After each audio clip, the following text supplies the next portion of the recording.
घर कैसा होना चाहिए?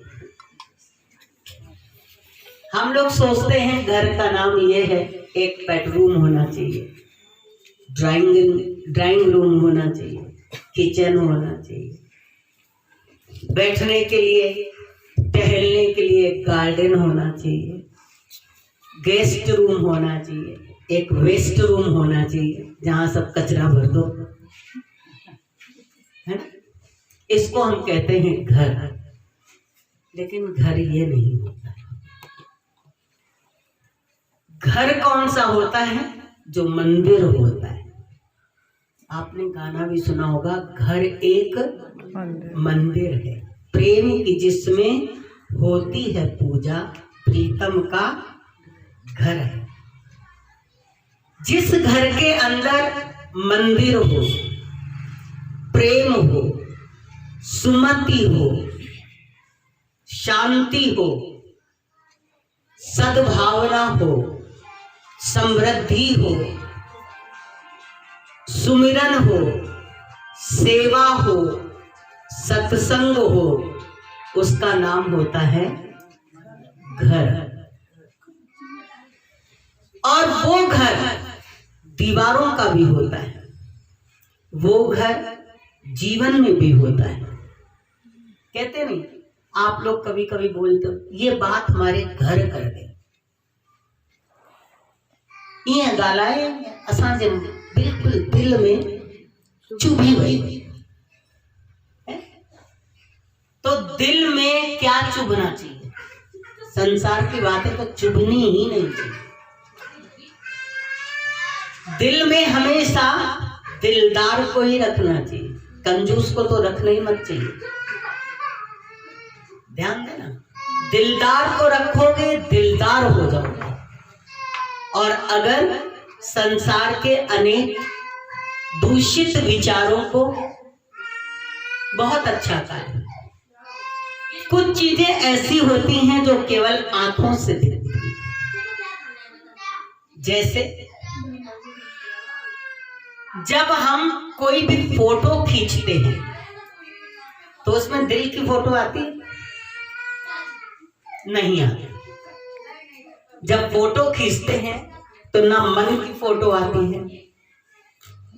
एक लड़की की विदाई हो रही थी, सब लोग रो रहे थे, फोटोग्राफर बार बार बोल रहा था मुस्कुराइए मुस्कुराइए। घर वालों ने कहा अरे आप भी अजीब बात कर रहे हो, उधर से विदाई हो रही लड़की की, वातावरण ऐसा है कि सब रो रहे हैं और आप कह रहे हो कि मुस्कुराइए। मुस्कुराएं कैसे? अरे बोले मुस्कुराना तो ओठों से है ना, आंखों से तो मुस्कुराना नहीं, मुस्कुराना तो आपको ओठों से। मुस्कुरा दो, उसकी फोटो तो आएगी नहीं आपकी, केवल ओठों की फोटो आएगी। आपके मन में क्या दुख है वो तो आने वाला है नहीं। इसको कहते फोटो जो नकली हुई। जब फोटो से काम नहीं बनता है तो एक होता है एक्सरे।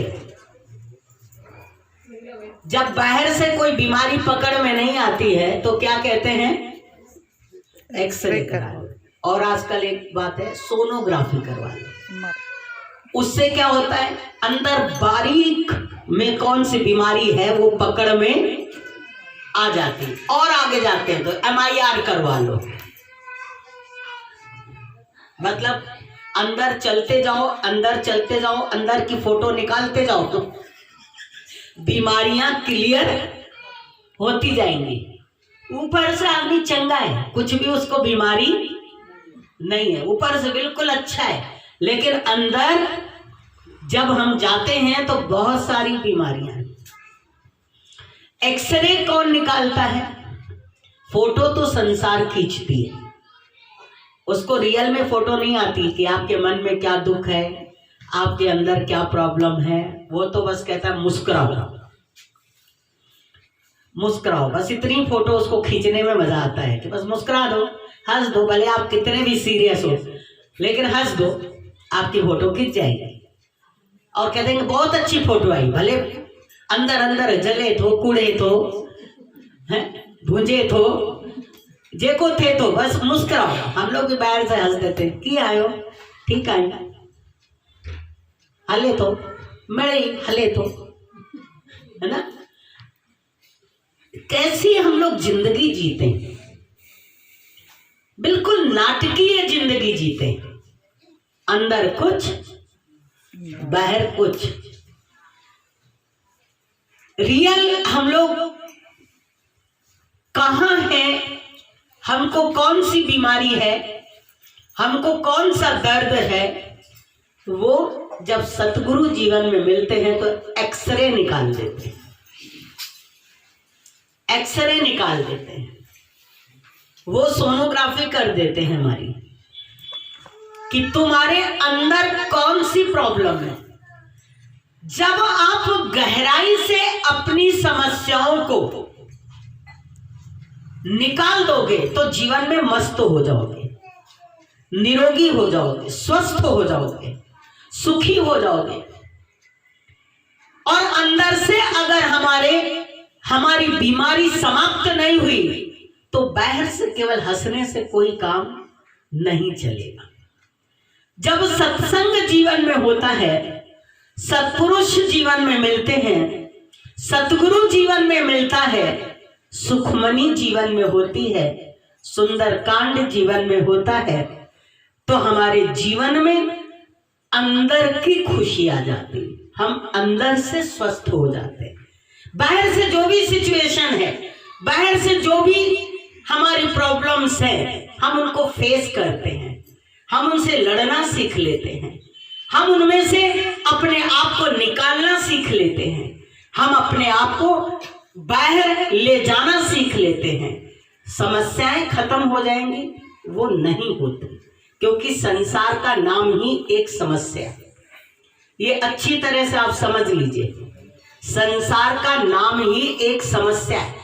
यहाँ जो भी आया वो रो के ही गया, कुछ हंसा और कुछ रोया। भगवान भी आए, भगवान भी रो के गए। लोगों ने कहा अरे राम जी भी तो रोए थे, तो ये आपको सिखा के गए कि राम जी भी रोए थे, इसलिए आप भी रोने में घबराया मत करो, खूब नाटक से अच्छे से रोया कर दो। जब रोना पड़े ना तो मस्त रोया करो, जिसमें अंदर की सारी जितनी गर्दा निकल जाए, है ना। और रोया कहाँ करो। अभी एक हम कहीं गए थे, अब बेचारे वो रो, बगल वाले चुप कर, हम कहा नहीं तुम रो बेटा रो। अरे नहीं चुप करो, पानी वठी अचो, घुट पियायो, माठ करे वेंदी। अरे छो माठ करे भाई, अंदर पानी भरो आए, टंकी फुल थी वही आए, है ना। तो थोड़ी निकलने दो, कभी कभी रो भी लिया करो। रोने से भी बीमारियां होती हैं। आपको ये भी बता दें, कई लोग को ना रोने से भी बीमारी होती है, आंखें पथरा जाती, आंसू नहीं निकलता, इंजेक्शन लगा के उनका आंसू निकाला जाता है। इसलिए जिंदगी में रोना भी जरूरी है, हंसना भी जरूरी है। कई लोग हंसते ही नहीं, ये भी एक बीमारी है, इसका नाम है डिप्रेशन। हंसते ही नहीं भाई, कुछ भी हो जाए, छाए भाई बेटा माट करे हमारे ना तो कुछ भी, अरे छोड़ना पड़ेगा। भगवान ने इतनी अच्छी दुनिया बनाई है, इतने अच्छे खिलौने बनाए हैं, हंसो जरूर, हंसा करो 24 घंटे में। चाहे कार्टून देखे हंसो, चाहे जोक्स सुन के हंसो, चाहे आपस में कूदो। कोई ना हो ना तो एक कांच ऐसा लगवा लो जिसमें हम दुबले भी लगते हैं, मोटे भी लगते हैं, नाटे भी लगते हैं, लंबे भी लगते हैं। तो एक कांच ऐसा लगवा लो कि थोड़ी देर उसके आगे खड़े होके हंसो, बहुत जरूरी है। रोम रोम उससे खिल जाता है हमारा। रोना जरूरी है, हंसना भी जरूरी है, थोड़ा गाना भी जरूरी है, गाया भी जरूर करो, भले टेढ़ा मेढ़ा गाया करो, थोड़ा नाचा भी करो, है ना। ये आप शुरू करिए, आपको लगेगा हम बड़े स्वस्थ हो गए, बड़े मस्त हो गए, है ना, थोड़ा सा टीवी चला के या डिस्को चला के, या वो क्या होता है आजकल एक आता है, नहीं वो उसको क्या बोलते हैं, एक्सरसाइज भी करते हैं उसमें, एरोबिक्स है ना, तो थोड़ा एरोबिक्स किया करिए, है ना। पतिदेव जाए धंधे पे, सासू को फर्स्ट क्लास खाना खिला दो, है ना, जे को चाय कोकी पकोड़ा जे को चाय खिलाओ, और उसके बाद अपना दरवाजा बंद करो, टेप जोर से चलाओ और चला के मस्त होके एरोबिक्स करो, नाचो गाओ हंसो, जिंदगी को एंजॉय करो, enjoy 200% life, 100% spiritual life, 100% material life. अपनी लाइफ को एंजॉय करो। कितनी जिंदगी बहुत गई थोड़ी रही, थोड़ी भी अब जाए, कितनी गुजर गई कितनी गुजर जाएगी। बहुत रो लोगे तो भी संसार छूटेगा, ऐसा तो नहीं रोएंगे तो संसार हमारी पकड़ में आ जाएगा, संसार हमारे अनुकूल हो जाएगा, संसार हमारे फेवर में हो जाएगा। रोने से और कहेंगे नाटक करती है, छोटी छोटी गाल में रोए थी, तो तुम्हारे रोने की भी कोई कीमत, कहते नहीं हमारे रोने की कोई कीमत नहीं। हमारा पानी तो नालियों में जा रहा है, नालियों में जा रहा है पानी, हमारे रोने की कोई वैल्यू नहीं। अगर आप बहुत ज्यादा रोगे ना तो घर वाले कहेंगे ये तो जब रोइन दिया है ना, खिलाड़ू तो इंदो ही ना है। तो बहुत रोने वाले की कोई कीमत नहीं। अगर रोना है ना तो प्रभु प्यारे के लिए रोया करो, उसके आगे बैठ जाया करो, थोड़ा आंसू गिरा लिया करो। जब भगवान के लिए रोगे तो आंसू मोती बन जाएंगे, आंसू मोती बन जाएंगे, और संसार के लिए रोगे आंसू पानी बन जाएगा, इसकी कोई कीमत नहीं। इसलिए जिंदगी को खूब हल्का कर दो, अपने बोझ से मुक्त कर दो। बोझ अंदर बिल्कुल भी अपने मत रखो। हम तो कहते हैं रोना नहीं है रुलाना है, रोया मत करो, रुलाया करो। तुमको रो भाई, तुमको रोने की क्या जरूरत है? फालतू में आप रो रो के अपना बीपी हाई करो, शुगर हाई करो, है ना, हार्ट अटैक लाओ, मतलब क्या है? इसलिए मस्त होके जियो, स्वस्थ होके जियो, हंस के जियो, है, जीने की कला सीख लो। अगर जीने की कला आ जाएगी तो जीवन कई गुना ज्यादा हमारा स्वस्थ सुंदर हो जाएगा। राम बुलावा देख के दिया कबीरा रोए। जब राम का बुलावा है तो कबीर रोने लगे। जो सुख यहाँ है पता नहीं वैकुंठ में होगा या नहीं होगा। अरे वैकुंठ में क्या मिलेगा? कुछ नहीं है वहां। इसलिए जो सुख यहाँ है वो कहीं पर भी नहीं है। इसलिए मरने की भी मत सोचो। कई लोग कहते हैं आत्महत्या कर ले, मर जाएं, पंखे में लटक जाएं, तो ये और खतरनाक है। लटक जाओगे तो पेड़ पौधे में भी रहने की जगह नहीं। पीपल के पेड़ में है भूत निवास कंदो है, हेते एक भूत नहीं रही दिया है ना। तो ये और मुश्किल का काम है। अभी तो मनुष्य कम से कम एक घर में तो रह रहे हैं, फिर तो कोई घर में घुसने ही नहीं देगा। तांत्रिक बुला के भगाएंगे घर से, इसको निकालो घर से बाहर, ये भूतनी बन गई हमारे घर में रहती। फिर कहेंगे जाओ भैया पीपल के पेड़ में इसको छोड़ के आओ। इसलिए मरने की मत सोचो, मारने की सोचो कि अपने मन को मार दो, अपने दुर्विचारों को मार दो। घर बनाओ। घर कैसा हो? मंदिर हो। ईंट का घर घर नहीं होता। जिस घर में ईश्वर की भक्ति होती है वो मंदिर बन जाता है। जिस घर में सत्संग होता है, सुखमनी होती है, भगवान का नाम होता है, घर मंदिर हो जाता है। जब पानी प्रभु को समर्पित कर देते हैं, जब पानी प्रभु का जल बना देते हैं तो चरणामृत हो जाता है। वही पानी है, नल में भी है और मंदिर में आगे बढ़ के लेते हैं, चरणामृत दे दो। पानी तो वही है ना। जब भक्ति में वो जल डूब जाता है तब चरणामृत हो जाता है।